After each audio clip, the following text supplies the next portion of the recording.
The Forum of Parliaments of Member States of the International Conference on the Great Lakes region is meeting in Kampala to discuss policies aimed at driving development in the region. Key on the agenda is a discussion of the challenges and opportunities in the sustainable energy transition. And therefore, there's a balance between this transition into renewable energy, as well as making sure that the member parliaments that have just made discoveries in the fossil natural resources and those that are already exploiting it may continue to do so for the benefit of development and the population.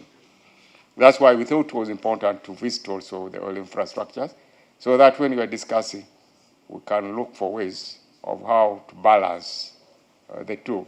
The statutory meeting, comprising members of the Committee on Economic Development, Regional Integration and Natural Resources, is chaired by Honorable James Kaberuka, the Vice Chairperson. As we pursue the exportation of crude oil, we should synchronize the aspect of refinery and having petrochemical industries. That's when, as a region, we can benefit. The stability of your people, especially politicians, at this stage is very vital. We have seen in Nigeria, oil is money. Oil is like cocaine, my friend, but you can see it.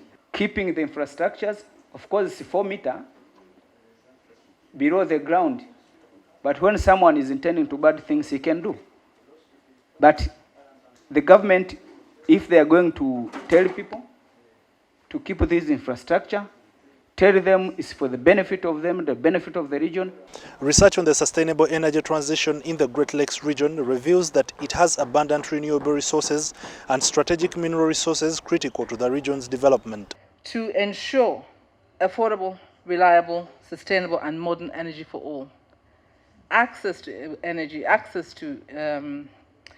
is vital, and that goal has been taken up in the African Union 2063, also reflected in Nairobi Declaration, which was made last year, which emphasizes the need for climate positive growth, green industrialization, and the need for renewable energy as essential to addressing Africa's, and in this case, the Great Lake region's, energy poverty and supporting economic growth. The report also highlighted how climate change is disproportionately affecting Africa, impacting water availability, crop yields, and energy production. Food insecurity is another issue that comes up, and agricultural disruption, as we've said, prolonged dry spells and unseasonable rains, reduced crop yields, destabilizing food production and leading to increased malnutrition. Angola has the experience, as we all do at some point.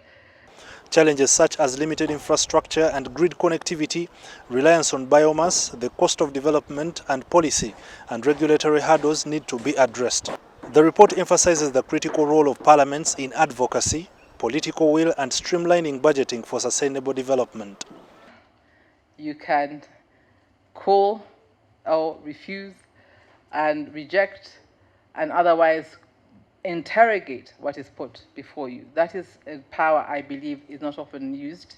It also stresses the importance of strengthening policies and regulatory frameworks, promoting regional cooperation and investing in infrastructure and grid mobilization to facilitate the energy transition. Ivan Kahwa, BBC News.